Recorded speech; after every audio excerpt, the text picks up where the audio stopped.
Hi, my name is Michael Zarick, and I'm the host of Third Space Indy. Indiana Humanities invited me to their event, Proof, a Midwest Lit Fest, right here at the Harrison Center and the surrounding area, including a couple of different buildings and businesses. This is an event where people who are writers, readers, people who are interested in literacy and all types of surrounding humanities come to share their mutual love for that type of stuff. So I'm going to sit here, walk around, have some conversations, and find out a little bit about the community surrounding this Midwest Lit Fest.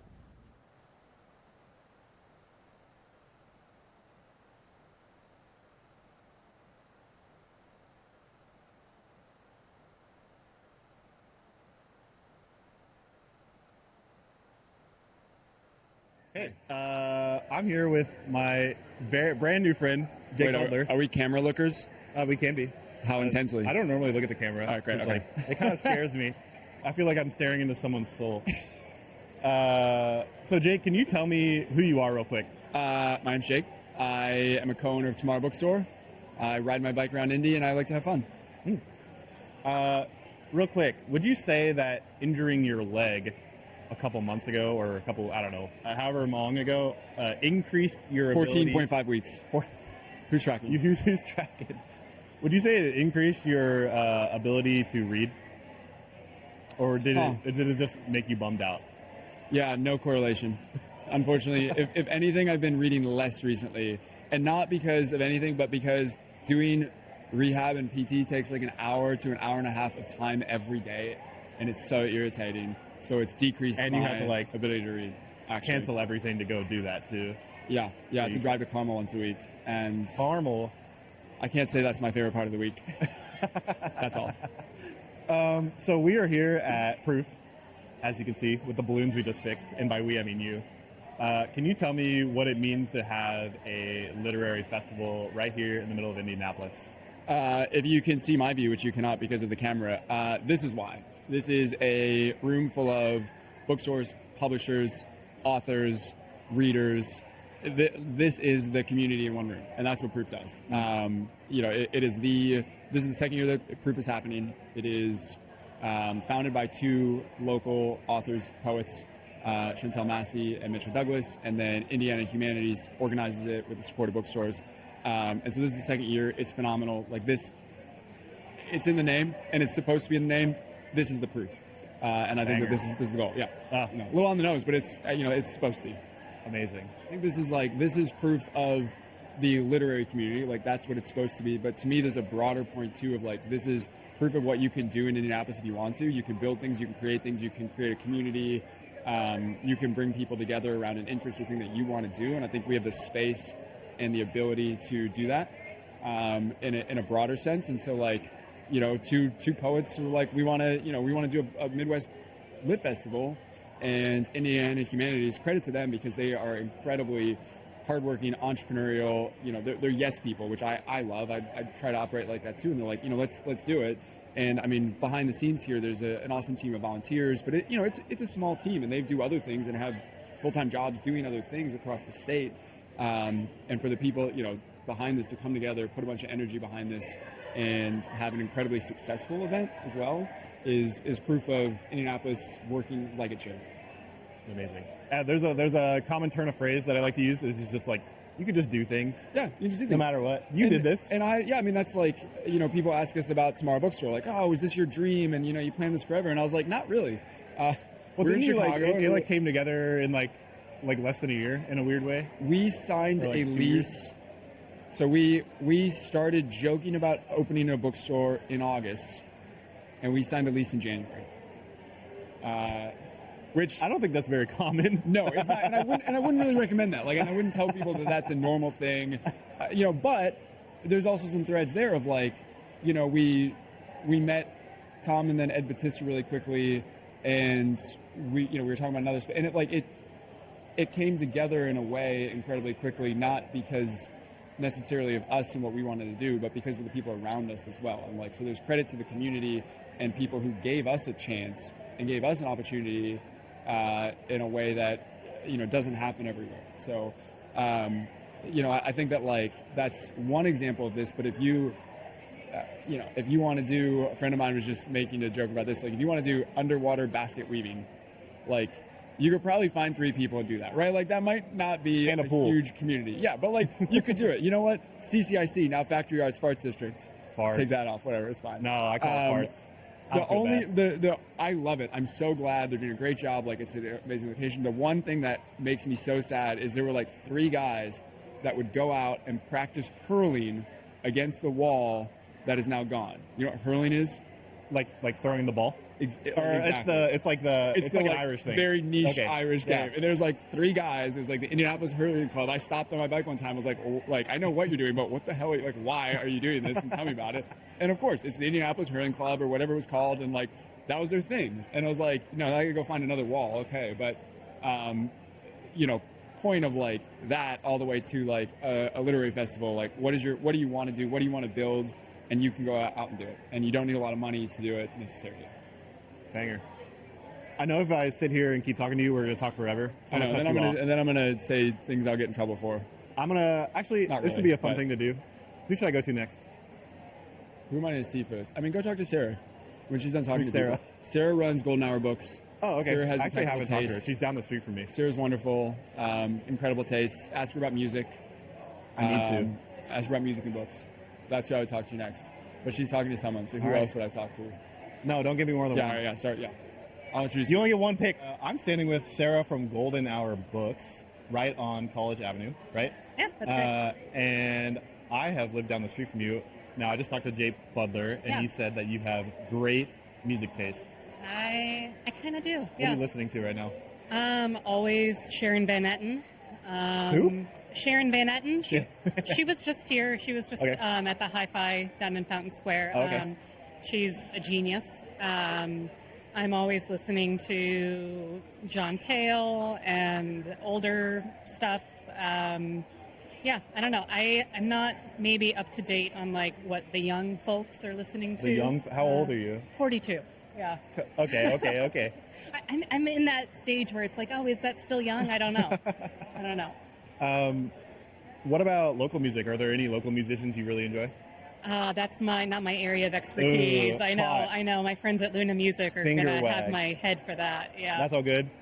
So we're here at Midwest Lit Fest. Yeah. Can you tell me what it means to you to be able to have this event with a shared space with other booksellers, Sure. other authors, writers, Yeah. things like that? I mean, I think what Proof is trying to do is similar to what we're all working toward, which is making Indianapolis a bigger literary center, right? I mean, we've always had literary livelihood here, but I think now it's getting to the point where there's enough bookstores, there's enough nonprofits that everyone's trying to gather together to be like, hey, we are a city that has a presence, and like, let's actually celebrate that. Let's Definitely. make some people aware that may not be. Amazing. Yeah. One thing that I hear a lot is that a lot of the local bookstores specialize in certain things. What would you say your specialty is? So we specialize in all new books. We're a general interest store, but I would say that we have a focus on literary fiction, nonfiction, poetry. We have an entire room for children. But really just like the books that may not be hitting your algorithm. So things that are a little bit under the radar. A lot of European stuff, a lot of fiction and translation, a lot of feminist lit. So yeah, I think we cater toward just really high quality, beautiful books that we know to be good and that we love to recommend to people. Definitely. And I want to give a shout out to Megan Jefferson. Yeah. When I first moved here and I first started this podcast, I talked to Megan Jefferson. She was my very first guest, and I was like, "Oh, where should I go around town?" And she gave you all a shout out. Oh, Yeah. sweet. Yeah. I was like, Love that. But I'm not that big of a reader, so I haven't come in that much. Boo. I'm trying to fix it. I'm trying to fix Yeah. it. But yeah, what are you reading right now? So can I like grab something? I don't care. Yeah, Do what you want.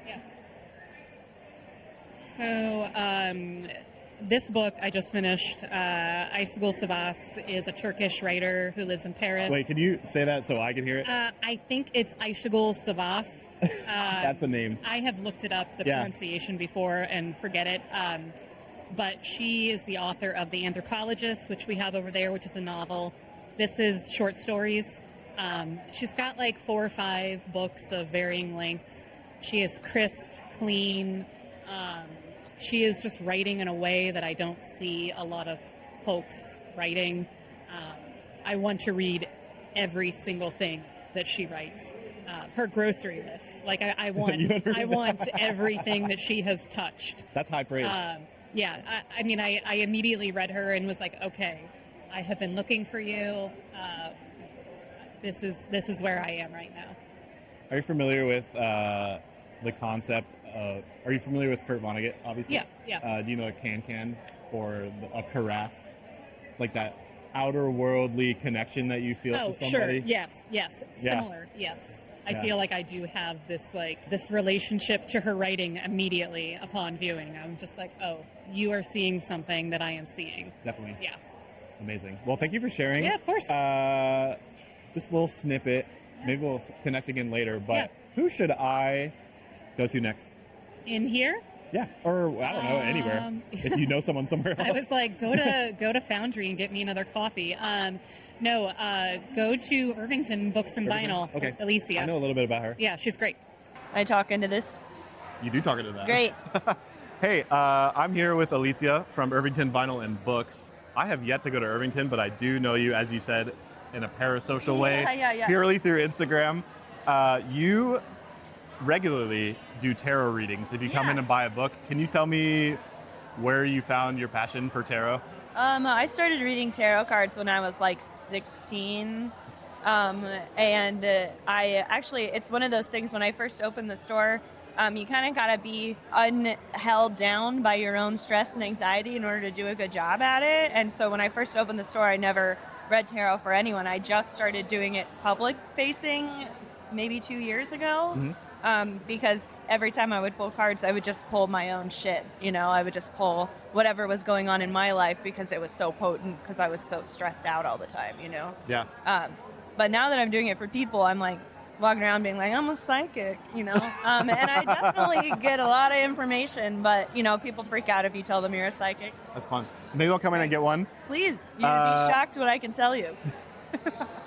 I actually got my tarot reading very recently, and the thing that happened was very otherworldly in a weird way. So, do you know who read your tarot? Do you remember their name? I'm in Louisville. Oh, okay, Yeah. cool. I don't know if you would know them. Yeah, it's kind of a tight-knit group of people that do that, especially in my neighborhood. Oh, really? Yeah, Irvington is like Irvington all the is witches. the woo-woo and capital of the world. Yes, it fucking is. It's Halloween Town, USA. I need to come over. Yeah, Halloween Festival's on the 25th, so if you want to see a slap bang in Irvington time, that's the time to go. Let's go. Yeah. What does it mean to you to have Proof, a Midwest Lit Fest, here as like a presence in Indianapolis, in Indiana, and like what does it mean as a writer, as a bookseller, as a person? I say this a lot.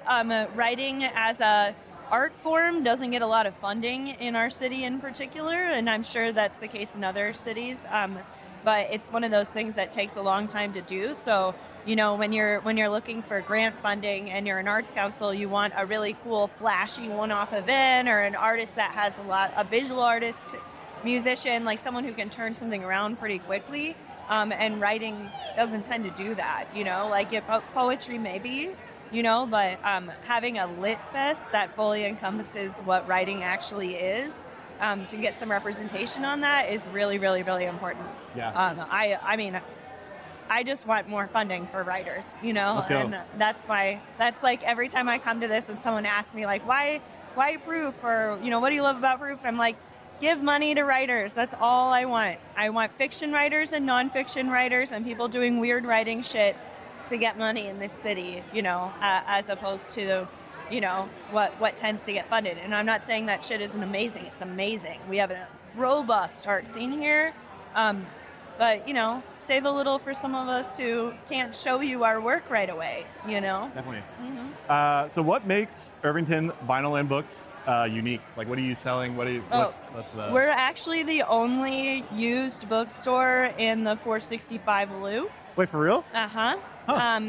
Dream Palace recently closed, unfortunately, and they were the only other one. some of the stores have a very small selection of used books. I believe Whispering Shelf has some free books and a small selection of used material. But we are exclusively used. I like to call us Indianapolis's premier analog store because we have vinyl, we have cassettes, we have DVDs, we have books, we have CDs, we have a ton of local art, and then I have an entire room of VHS tapes. I have about 2,000 VHS tapes in the store. 2,000. Yeah, it's awesome. I really need to come over. Yeah, come hang out anytime. Are you reading anything right now? It's Well, okay if you're not. Well, I am. I just don't remember what it is. I read a lot Often of books when you at do once. too much, Yeah, it all escapes your my brain. brain's. Oh, actually, I have a copy of what I'm reading right now. Don't read it. It's trash. Don't read it. No, it's really. I love like smutty stuff, and I'm going through like reading a smut, like vintage smut. It's all bad though, because it's all men writing shit about women's bodies. But I find it really fun. So I'm reading this by Mason Hoffenberg. Sex in America after the same event. No, this is Candy. Candy. It's by a movie Terry Southern. also. Yeah, Terry Southern, Mason Hoffenberg. There's like a subreddit. It's called like Men Writing Women. Oh yeah. That just has the most heinous like. It's terrible. Yeah. We always make a joke. It's like boobies boobing boobily. This is like that, you know. But it's also like, I just finished a book called A Miriam at 30, and it was kind of the same thing, but like. It's really fascinating the way men try to write women's interiority while also sexualizing them. And that book was way better than this one. This one is just trash. Like, it's just fun trash. Yeah. But that book was really interesting because the author tried to do justice, but just didn't have the emotional tools to do justice, you know? It's hard for men to have the emotional tools. No, period. Well, thank you so much for talking with me. Nice to meet you. Nice to meet you too. Yeah. I'm sure we'll come across each other's paths again. Who should I go talk to next? Oh, Ujaama right here next Ujaama? to me. Yeah, they're really nice. I've been looking to talk to them for a long time. They're super nice. Thank you so much. Yeah. Hello, I'm here with Dr. Adam Henze Hello. of Indie Type Shop fame. Yeah. Also a Third Space Indy guest in the past. Go listen to that episode. Dr. Henze, we are here at Proof Midwest Lit Fest. Yes. Can you tell me a little bit about what it means to you to have this space, to have this event on this weekend, this beautiful weekend? Well, I mean, giving some background, knowing about how the event came to be, Chantel and Mitchell Douglas were like, we don't have a literary festival in Indianapolis. And there also is this kind of rich culture of Black literary history here in Indianapolis that we often don't celebrate in our schools and in our institutions. So it's not necessarily a Black Lit Fest, but it feels like it, right? It feels like we are celebrating some of the most important authors in Indianapolis, some of the most important authors that are in the conversation that have connections to Indianapolis. So I love participating in a place, remembering RCA Dome, Indianapolis, where we felt like we didn't have our own things. It's cool to have our own things. Absolutely. Yeah. I'm going to dig on you a little bit. Sure. Not really. I like it. I'm do prepared. you feel like all great artists need to lose an ear? Ooh. Yeah, or maybe some kind of sacrifice or something like that. Like but blood sacrifice. to take your funny question a little too seriously, like I think we often don't know about disability and authorship. So thanks for sharing with everybody that. No, I think that's interesting. I have to go every once in a while. Do you but, actually? Not anymore. I thought it's come back. It's come back. Yeah. So I'm gonna have a hearing test in a couple of months in January, and we'll see how I do. But I've been like skirting in the deaf community. Yeah. Maybe I'm skirting out of there. It's a weird feeling. Actually, I'm glad you brought that up because I didn't think about it that way, but I am glad you did. Are there any deaf authors that you know of that are excellent? Oh, that's a really great question. I believe that Bernie Wrightson was partially deaf and really kind of concealed it. We don't have any of his books today, but he was an awesome horror illustrator. And then we sell his swan song book, Frankenstein Alive, in the bookstore. I mean, I'm trying to think. Yeah, it's a good question. I It's need to get into some more deaf authors. Yeah, I wonder. Yeah, It would be interesting to hear their perspective on the world or the way they write. absolutely. Anything else you want to talk about? I don't think Just a so. I'm little just snippet? super excited. I'm excited to see you here. I think this is a cool room of friends that I, have been spending the last 20 years with, and then, new friends that I've only known in the last couple of months, and it's exciting. Indiana Humanities asked me to come. They were like, hey, have you heard of so-and-so? And I was like, yeah. And they're like, oh, have you heard of so-and-so? They're like, oh, they're on the podcast. And they're like, oh, have you heard of this person? I was like, yeah, we met last week. And I was like, it's funny how you people, Adam Henze, Bill Brooks, Ruba Marchute, all these people I've met with Yeah. and recorded with are doing such incredible things in their own right and very different things, but still within the realm of reading, writing, and literacy. Yeah, I can't remember if we talked about this on the podcast, but I just got to go to Milwaukee last week. Oh, yeah. And I feel there's some similarities between Milwaukee and Indianapolis. Beyonce is going to skip us over. Taylor Swift came here, but for the most part, the big names might go to Chicago or might skip us over. But literary stuff, convention stuff, we are really finding a home for fan culture, for collectors, for thrifters, for readers. And I think that's super special. Yeah. And I think that we have something here in Indianapolis that they don't have in Chicago. They don't have in LA and that kind of stuff. And you're seeing it in this room. Amazing. Well, thank you for dressing up for me. Of course. Yeah. Put the jacket on, Who should I go talk to next? I would go talk to each other's books if you've not talked to them. They're a new bookstore down there. Hey, I'm here with Keauan Michael Brown of Ujaama Books. That's me. That is you. Can you tell me a little bit about Ujaama and maybe a little bit about Flanner House as well? Yeah. The bigger. Of course, I got entity? you. Yes, please. So Flanner House is the biggest, oldest, it's one of the oldest nonprofits in the state, and it's one of the oldest Black nonprofits in the state too. We just celebrated our 127th anniversary a couple days ago, which was super dope. They're all about the things that are happening, the inequities in our communities that are occurring are by design. And it's unfortunate, and it's a direct response of systemic racism and oppression. We all know this. And also, waiting around for the city or for the politicians or for the state or the federal government to solve the problems that are actually going on, people die in the interim waiting period. You feel me? If we wait, we're waiting forever for Black folks to take care of Black folks. So Flanner House is all about how do we address the immediate needs of our community right now? Because people die if we don't, you feel me? So we made a bookstore. We sell all types, see this? All types, look at this, yeah. All this Black literature. All types of really dope Black and Afro-Latino and other minority authors literature in the bookstore, all about giving, more power to people who empowering people by showing them the power they have within themselves in a really dope way. And that's us. And we do it through books and event planning. Let's go. And you also do a ton of, you mentioned events just now. Can you tell me a couple of events you've had recently where you're carrying out that action? For sure. Well, with Ujaama or by myself? I don't care, whatever. Okay, hell yeah. So I both do events for Ujaama. I also plan a lot of events myself. I do a lot of community shit in the city. I had a big cross-cultural banquet back in April that was super dope. That was hundreds of people, all these different cultural food, all these different types of dances and all that. That was super dope. We just did a Hispanic Heritage Month at Ujaama last month because I'm half Dominican, so we got to do all that. And I thought people had to dance bachata, which was super cool. Just a lot of dope events where I get to meet people where they're at and showcase. I think it's super dope. I think Indy is the second most diverse city I've lived in my entire life. Second only to New York City, swear to God. Okay. And it's I was like, dope. what's the first? It's so dope because niggas don't really know just how much stuff is in this city. We have mad Burmese people on the south side, crazy amount of Haitians out far east. We got Black people everywhere, tons of Mexicans off West Washington Street, tons of Arabs up north. There's so much in the city, and if you don't go outside and talk to niggas, you never find it. And I love this city so much. I love showing people all the dope culture we have because people think the city is bland and boring and it's nothing. It's not. There's so much here. And you just got to talk to people and realize, there's so much here. There's massive amounts of Afghanis, of Nigerians, of Ghanaians, of Guineans. There's so much if you just talk to people out in the city.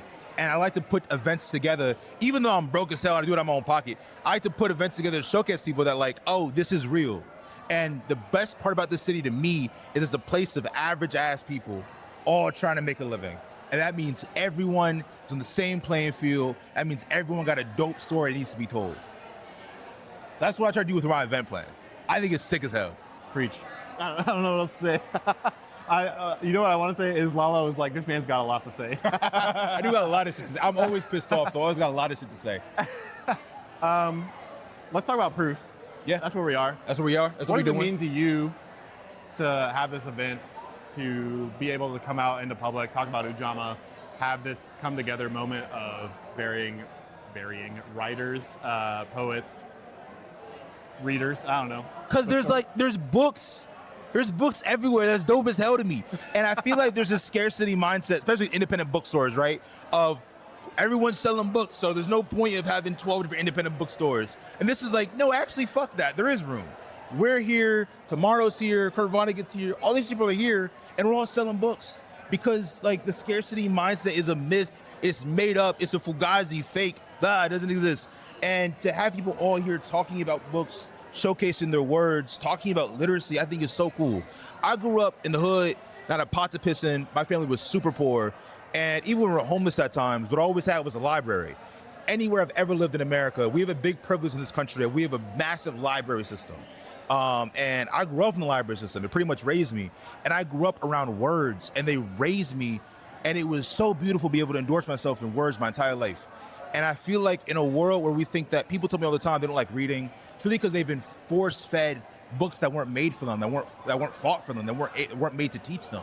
So the fact that I get to be surrounded by other writers and I get to showcase this wide selection of Black, Native American, Latino literature right here, that means that people can come here where they've never felt, even the ones who already read, and they've never seen themselves before in literature, get to come here, see us, and be inspired to write again. And that to me is the whole cycle that I love so much, man. Like, I love to write. I'm a writer myself. I'm a poet. I'm a writer. I'm an author. But the words don't matter. It's the stories that I need to be told that matter to me. The fact that we get to go here and inspire people to tell more stories, that's dope as hell. Like, I'm excited. We have proof. Shout out Double P, dog. That's Keauan Michael Brown. That's me. That's Ujaama Bookstore. That's Ujaama Check out Bookstore. Flanner House. Check out Flanner House. Amazing. Check out Indiana Humanities. And yeah, I can't even say it. Indiana Humanities. Proof of Midwest Lit Fest. Keauan Michael Brown, we are connecting later. We will be connecting later. Guaranteed. For sure. Oh, yeah. Where should I go next? In the city or here? Right around Okay, here. right around here. Have you hit up Tomorrow Bookstore? I've hit up like basically this whole quadrant. Okay, bet. Then hit up, I would say, Each Other's Books, where my friend Amethyst runs it. My auntie Amethyst runs it. Got it. That's good people, good family. Amazing. Good talks, good books, good everything. Let's do it. Hell yeah. Peace. See you. Hey, I'm here with Marisol and Jen, who both work for Indiana Humanities. I work for You work for Indiana Humanities? and sometimes she does too. I'm a Sometimes. volunteer today. Okay, well, we'll take volunteers too. We're here at Proof Midwest Lit Fest, or a Midwest Lit Fest. Can you guys tell me a little bit about yourselves and a little bit about why Proof is so important to you? I'll start. Yeah. Well, I love all the programming that Indiana Humanities does, so I go to as many things as they put on as possible, but I also love reading and love celebrating work by Indiana creatives, whether they're writers or visual artists or performers. So I just love the arts and love that this is a new event that the public can get to know more about Indiana authors and Indiana books. Amazing. Thank you for sharing. Marisol? I work for Indiana Humanities. I'm a humanities geek at heart. You know, that's my background. It's what I love to do. I read a lot of books in my spare time. And this is just my community. And I love to see people that I know, people that I love, sort of have their cup filled by this event. And they're coming out and they love to listen. They love to think, read, and talk about the world around them, and this is just the event to do it at. So Definitely. I'm just happy to see all the people I love come together in a affirming and loving space. Oh, thank you for sharing. We're going to retread some old ground here. When we first met, there was some internal confusion with me about the difference between the arts and humanities. Can you share again with me so I can recall, but also for the people? I think the easiest way to think about it is that the humanities help us explore the things that make us human. So the way that we live, the things that we create, the things that we write, our history, our future, and so that's what the humanities really bring to our lives and help us enrich our lives with. Definitely. Yeah. Thank you for sharing. Thank and you. that's what we're doing here at Proof. Can you tell me a little bit about what's going on with Indiana Humanities? Sure. Yeah. So Indiana Humanities is a statewide nonprofit. We exist to serve all 92 counties of Indiana. We try to support anyone who wants to participate in the humanities, grant access to communities, to individuals who want to talk, have conversations about the places they live, the people they live next to, what happened in the past, and how they might, together as a community, face what's coming, what the future might hold. So that's what we do, and we do that in various ways. We encourage, like writers. We encourage historians. We encourage just regular community members who want to do something for their neighborhood, for the neighbors, for the people next to them. So, Definitely. Yeah. And Jen, what about the Indiana Humanities drew you in to regularly volunteer to the point where you're here buddy with Marisol? Yes, I'm buddy. She's my friend. Yeah. But I think Marisol made a good point about bringing together people I love and people I respect. And I love that we can explore ideas together. And I know I said it's an arts event, but it's not to confuse you. It's a cultural event. Don't confuse me. But there are a lot of similarities. But I think I love meeting people who I don't know, who I learn from, and some of the other events I've gone to with Indiana Humanities, I've come home and thought, that's a new way to think of this. In fact, in one case, I went and dug out something, a piece of family history, I guess you could say, as a result of an event that I just wouldn't have come to that before. So they really produce great events and programs that get people thinking and talking to each other. So it's a way to engage with people that maybe you wouldn't have before and learn from each other. Banger. One last question. Assuming, and it will, Proof makes it to 10 years, what's your dream? Oh. Like crowds, and like we have to like really consider where people are going to park, and I think 10 years in, I want people to fill every need, fill every want, to have everyone satisfied, to have all the crowds, to have Indiana, people from around the Midwest, because we talk about it being a Midwest Lit Fest. So I want this to be a draw.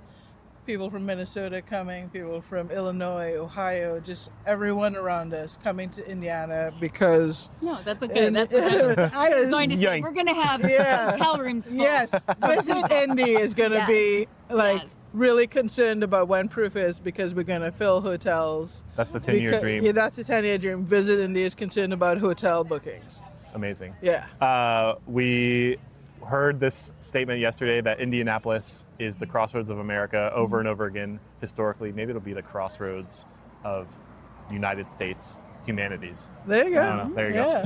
Thank you. Right on. All right. Thank you guys for joining me. Hey, I'm here with Bethany and Sasha, our favorite little friend here, who has the most beautiful snoot of all time. So Bethany and Sasha are part of an organization called Paws and Think, and they are here at Proof, a Midwest Lit Fest, sort of doing a thing where people come and read to the dog. Yeah. Can you tell me a little bit about that? Yeah. So Paws and Think has a number of dogs that go out to local libraries and different schools in the area, and kids can read to the dogs. Some hesitant readers are a little nervous to read in front of people. They're worried that they're going to laugh at them, make fun of them. Dogs are non-judgmental. So they've done a lot of studies that show that kids who practice reading to dogs grow a lot in their reading skills. The dog just kind of sits there. Some of our dogs will actually look at the books that the kids are reading. Sasha doesn't, because she's a princess. Sasha is a diva, yes, as you said. Yes, she is. She does her own thing. She's perfect. But the kids read to the dogs, get some practice reading skills, and improve their reading. How did you get involved with Paws and Think? There's a couple of different programs in Paws and Think. So one of the programs is Paws and Read. I'm obsessed with my dog. She enjoys people admiring her and petting her, and she has just a super great personality. I volunteer in other animal-assisted activities, and I kind of figured if I have a dog with a great personality, I'd love to get her out helping people, and she loves it. She loves people coming up and petting her, admiring her. She likes her job, and most of the time, she is just my pet dog, and we get to go do some cool stuff, meet some cool people, and it's been super great. Yeah. Do you consider yourself a reader yourself? Sometimes. Sometimes? Yeah, I'm mostly nonfiction. Okay. But I go through spits and spurts where I'll read like 200 books in a year, and then the next year I'll be like 2 books in a year. I feel like there's no shame in that. Yeah. You know? Yeah. The woman behind the camera is a prolific reader in my opinion. Oh. She's shaking her head. How can people learn about your organization? Oh, we have a that's a good website. And honestly, I think it might just be like Pause and Think. If you do a Google search, you should be able to find it. We have social media. I know that we have Instagrams. I feel like Sasha's probably going to be on it because I saw the folks that do social media taking pictures of her earlier.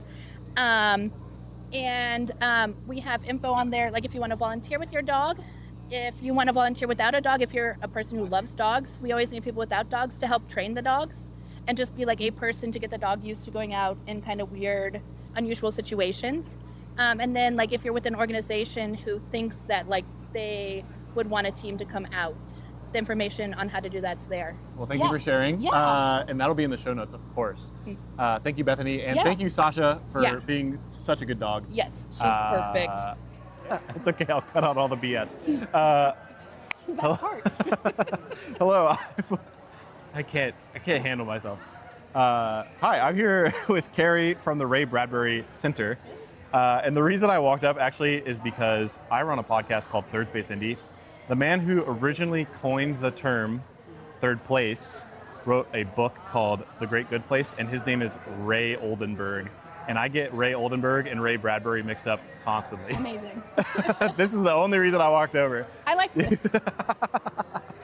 Yeah. So can you tell me a little bit about the Ray Bradbury Center? Ray Bradbury, maybe, because I don't even know if I know. Sure. And then just about yourself, maybe. Yeah, okay. Well, Ray Bradbury is probably best known for dystopian fiction novel Fahrenheit 451. Which I have read. I don't know why I'm pretending like I haven't. Yeah. That's probably what he's most known for. Most U.S. kids, anyway, had to read it in probably high school. Yeah. In some places, it's still part of the curriculum. It was censored at one point. It's funny to have a book about banning books banned. Yes. It's a little topical. It is. It's a little, yeah, kind of meta. So anyway, so the Ray Bradbury Center is on the campus of IU Indianapolis. It was founded by 2 scholars who were good friends of Ray Bradbury, and Dr. Jonathan Eller has written the definitive biographies of Ray Bradbury's life. The center originally existed to do like scholarship, specifically on the works of Ray Bradbury. About 5 years ago, roughly 5 years ago now, we started doing a lot more outreach into the community. And so, I mean, speaking of third spaces, like our space on IUI's campus, being on campus and all that is a little bit tricky. Yeah. But we're also interested in engaging the community in literacy building activities. And so we do that by going out into the community. Yeah. And bringing, topics. Is Ray Bradbury an Indiana man? Ray Bradbury actually grew up in Waukegan, Illinois. Okay. Spent the first 11, I think, years of his life in Waukegan. So we've stolen him away. Yeah, exactly. Yeah, then he moved to LA. So and he was a Hollywood man for pretty much the rest of his life. But he loved the Midwest, and a lot of his work has this kind of Midwest kind of feel to it. Yeah. Talks a lot about the Midwest. That makes sense. It's said that he created the Midwest Gothic as a genre. So the one that always springs to mind for me in the Midwest Gothic genre would be like Something Wicked This Way Comes, which was a Ray Bradbury novel and also movie, which we screened at Keauan, speaking again of like taking it out into the community. Yeah. And then had a discussion after. We do a festival in September. It's called Festival 451 Indy. I think I've heard. Yeah. And so it's all like basically encouraging primarily adults. We love children, but lots of people do children's stuff. But encouraging adults to spend more time in literacy building activities. Yeah. And just like using, technologies and different styles of media to create space for that kind of dialogue. That makes sense. In a fun way. Can you tell me a little bit about what it means? Because we're at Proof. Yeah. Can you tell me a little bit about what Proof means to you personally, like what it means to come together as writers, as readers, as people who appreciate the humanities? Yeah. I think for me, one of the most amazing things about it is that we can begin to feel so isolated. Writing is kind of a solitary activity, or at least it can be, unless you're in writing groups, but even then you're not writing together all the time, right? Yeah. Reading can be a very solitary activity. And then when we do things like this as a community and we come out and we get to see each other, we get to meet people that we hadn't, maybe didn't even know existed. When Tomorrow Books started to put on the book fest in the spring. For the book crawl? The book crawl. Yeah. It was just astonishing. So we participated in that too. We did a pop-up at Dear Mom Indy on 10th Street. And it was just astonishing how many people came out for that. I do a program at Indy Reads. It's called the Multilingual Read Aloud. We do it once a year for the Festival 451 Indy.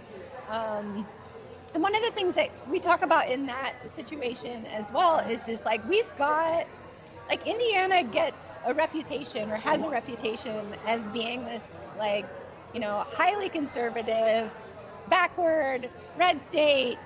We are so much more complex than that. Like, and the people who live in the city of Indianapolis, they read, they write, they engage, and I think something like Proof gives us an opportunity to really see that, kind of manifest, and gives us a chance to connect with folks that we wouldn't necessarily get to connect with otherwise. It's this beautiful thing. I was standing over perusing books that is actually at Tomorrow, and Bernard Shaw walked up to me and said, "You want to buy this one?" And I was like, as a matter of fact, I do. And how amazing that I actually got to stand next to him and talk to him about the book and peruse the book and just be excited for him and with him about this endeavor. It's really cool. Yeah. Amazing answer. I'm also an optimist by nature, but absolutely. I think we should be. I think more people should be optimists. Sometimes I catch myself being a deep cynic, but I try to push that away. Carrie. Yes. Right? Yes. Well, thank you for sharing all of that stuff with me. Anything else you want to drop before we end? Come see us at Ray Bradbury Center. Why not? Right on. Yeah. Cool. So I'm here with Wendy, who runs Kids Inc. Books. That's correct. And from what I know, you I don't know how capital of a J that just is, but you just purchased this February? No, June is when we purchased the store. Oh, that's crazy. And you moved here in February. Yes. So Anna and I moved to Indianapolis at the end of last October. So we're also very new. Yeah. Tell me a little bit about your experience to moving to Indianapolis. I was not particularly pleased about moving to Indianapolis to begin with. Yeah. Truthfully. Yeah. But I fell in love with it during the spring. The neighborhood that I chose to live in was full of gardens and mature trees, and the community has welcomed me as a person into the neighborhood and now as a business into the community, and it's been so great. Yeah. What's your neighborhood? I live in Budler, Tarkington. Oh, you live right next to where you work. I can see the store from my front door. Let's go. Yeah. So what? So you were captured so heavily in the spring that you were compelled to purchase a bookstore. Well, it's a little bit deeper than that. Tell me. So my daughter, Caitlin, who also owns the store with me. Okay. She moved down in December from Chicago. Okay. I came down from Wisconsin. We both bought houses and settled in, and then we both lost our corporate jobs. Okay, I'm so sorry, but That's you okay, moved on. No, I lost my job too. It turned out really well. So we were both looking for something to do because we had 2 houses and no jobs. And we'd heard that the bookstore was for sale and decided to pursue it. Yeah. And so it all went down from there. Let's go. Yeah, we're so excited to be here. I love that. Yeah. You and I have very weirdly similar stories. Yeah. So can you tell me a little bit about Kids Inc? Well, Kids Inc. is in Budler, Irvington. Yes, and it is. Right on Illinois. Been there for 39 years this year. And it's all kids' books and toys. And we try to give kids things to do that don't include a screen and make sure that kids see themselves in books. Yeah. Has the reception been pretty good to you? You kind of rebranded the bookstore, right? Yeah. So I was a little worried about rebranding it because it's been here for 40 years and it's beloved in the neighborhood, Yeah. right? But we kept some of the elements of the original logo and just added Paige, who is our squid. Her name is Paige Turner. Just to have something for the kids to connect to. That's pretty funny. So we're here at Proof. We are. Can you tell me a little bit about what it means to you as a bookstore owner to have an event like this that brings people together? And especially as a kids bookstore owner, because you have a little bit of a different perspective than maybe some of the other people here. So Maybe.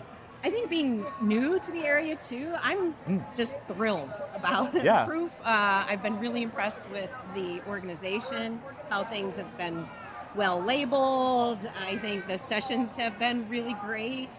And then as a supporting bookstore, it's been really kind of cool hanging out with the other bookstore owners, which we don't get to do a lot. Yeah, definitely. And just being here to support our authors. So as a kids bookstore, we're supporting the children's authors that are here today. Yeah. And Jana is a really good example. She actually lives in our neighborhood. What's this one? So these are her books. Baby, let's go. That's her new book. Baby, let's go to the orchestra. That's what it Yes. says. I can read. So, and Annie Sullivan is a friend of ours too, and she's got Goldilocks there.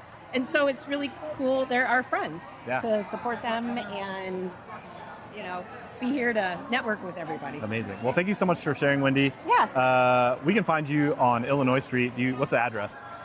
5619 North Illinois Street. There we go. Perfect. Go And get some ice cream. Follow us on Instagram. Yeah, get some ice cream at Graders, get some coffee at Tinker Street, and then That's walk right. over, read a book. That's right. We got With your lots of kids. story times and all kinds of stuff. I'm here with Corey from Each Other's Books. Yeah.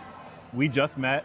All I know is that I've seen a couple of your posts on Instagram, but can you tell me a little bit about Each Other's Books so I can ask a better question? Yeah, so Each Other's Books, we curate all of our books on joy, care, and what we want to see more of in the world.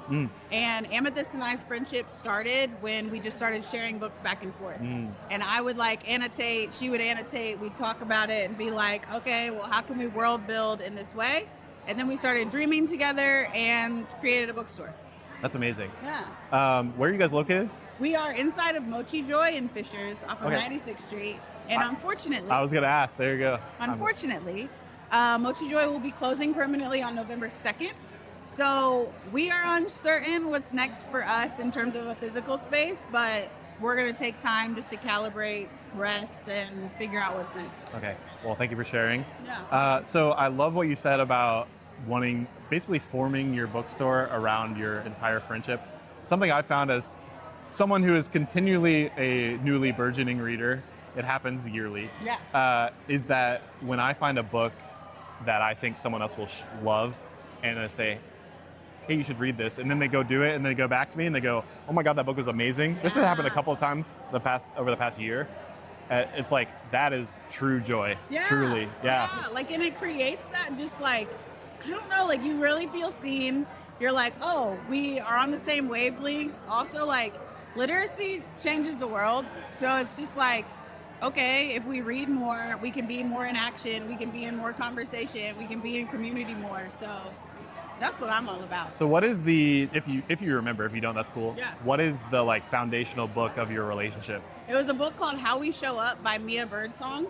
And it's all about reimagining what community and care looks like, and outside of creating family, literally choosing your family, and what does it look like to create these systems that are actually sustainable versus this you have to like this person because they're your blood or whatever. It's no, we can actually give grace and show love and reimagine and create more healthy spaces.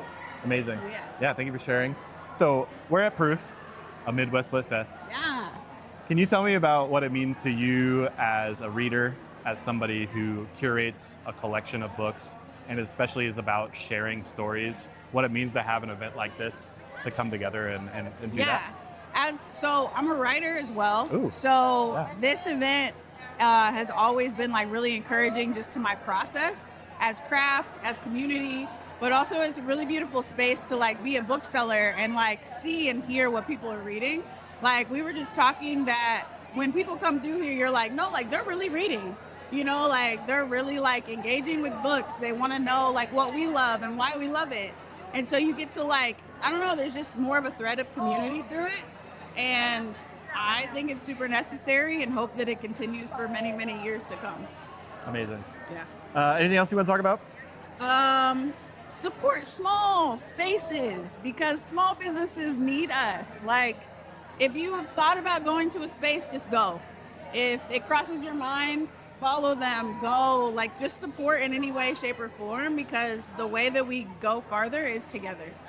What you said is so true because that is where like true community is found when you can really connect with a business owner, with somebody who shares an interest with you, somebody who is doing something that you want to do, and similar to like the origin story of your business itself. Yeah. Is like that is where real community is found, and that is what will be our savior in a lot of ways. And so it is. And so it is. I always say, and so it goes, like I'm Kurt Vonnegut. Love. Love. Thank you, Corey, for sharing Thank you. that with me, and we'll connect later. Awesome. Yeah. Well, thanks. Hey, I'm here with Lee Bennett. Lee Bennett is the volunteer coordinator at Indy Reads down there in Fountain Square, and we're actually good buddies. We've met before, but So true. yeah. Lee, can you tell me a little bit about Indy Reads, our local OG bookstore and literacy organization? Yes, we are a local OG bookstore. So we're also an adult literacy nonprofit. So all the proceeds from our bookstore, which is new and donated used books, go towards our adult literacy programs. So we offer, we serve adult learners who are reading and writing below a 5th grade level. We're the only organization in Indiana that offers that. We also do high school equivalency classes for those that are looking to get their HSE certificate. And then we do our English language learning program. And we go from the very beginning learners, whether you have a high literacy level in your native language or not, we can help you. And then we also offer workforce development programs, paraprofessional certification, customer service certification. So we do a lot behind the scenes. And we're a beautiful bookstore too. Yeah, and if you want more information about Indy Reads, Ruba Marchud, the CEO of Indy Reads, has been on my podcast, so You're go lucky. check out that episode. You're lucky. She's a very busy That's lady. what they tell me. So we're here at Proof, a Midwest Lit Fest. Can you tell me what it means for your organization to be able to show up to an event like this that brings readers, writers, and all these people together? Absolutely. So whenever I meet new groups of volunteers, I always say, how many of you are readers? And pretty much everyone raises their hand. So this event in particular is where everyone who understands the power of literacy is here. Everyone knows what words mean, what it means to be able to say what you want to say and for others to hear that. And that's really what we're all about, is giving our students a voice, giving them the ability to express themselves, to participate in civic life, to be a part of our community fully. So everyone here is just, so open to that message. They would totally understand. And so it's great to be able to have people shop with us, hopefully have people volunteer with us, and get them more involved in our organization. Wrote them in. And you guys just started your new session of learning. Yeah, right? in September. Hasn't it been like pretty successful? Yes. Isn't there like a We have had a huge response. We definitely see a lot more need than we can fill. All of our classes are full. And also, I have heard that our student attrition rates are lower than ever. So people are showing up, people are looking for our services, and people are staying there. So we're really proud of our programming. Yeah. That's amazing. Yeah. Anna, do you have any questions? How have you seen literacy build community and have an impact How have you seen literacy build community and have an impact on Indiana? On people. On people. Oh my gosh. That question is almost like too big. Where do I even begin? Yeah, you want to spend an hour talking? I think, okay, this is how I'll answer that. I think the best thing that I see that literacy is able to do is put people in community. So really what we find out when we spend time with our students, when we start to hear what they have to say, is how much we have in common. So how much we're all just doing our best. We're just trying to be good people. We're trying to get the best that we can out of life. And when you recognize the humanity in other people, that's what communication does. That's what listening does. The world just becomes a better place. You understand why everyone deserves every opportunity and how we're all just here. We're in this together and we need to support each other. So I think that like bringing people back to listening places, to storytelling places is where we can really see that humanity shine through. Amazing. This has been Lee Bennett and Indy Reads. If you want to get involved with Indy Reads, you can go to indyreads.org/volunteer and you can meet Lee Bennett yourself and she will guide you through all the steps. It's super easy, super fun. And yeah, that's Indy Reads. Adult literacy organization, not just a bookstore. Keep that in mind. That's right. Thanks for having me. Yeah, absolutely. Thanks, Lee. Hey, a huge shout out to Indiana Humanities and Proof of Midwest Lit Fest Year 2 2025. I'm really appreciative that they invited me. I had a great time walking around for a couple of hours, getting to talk to some of the local business owners. I didn't record an on-screen outro, but I've got this. I wish I had gotten a little more time with some of the writers and poets that were there, but I'll save that for next year. I'm also looking forward to next year because I know it's going to be bigger. I know there's going to be more talks I want to attend, and I hope to spend even more time with the local humanities community here in Indianapolis. Thanks so much for listening, and I really hope you listen to the next one. Have a great day.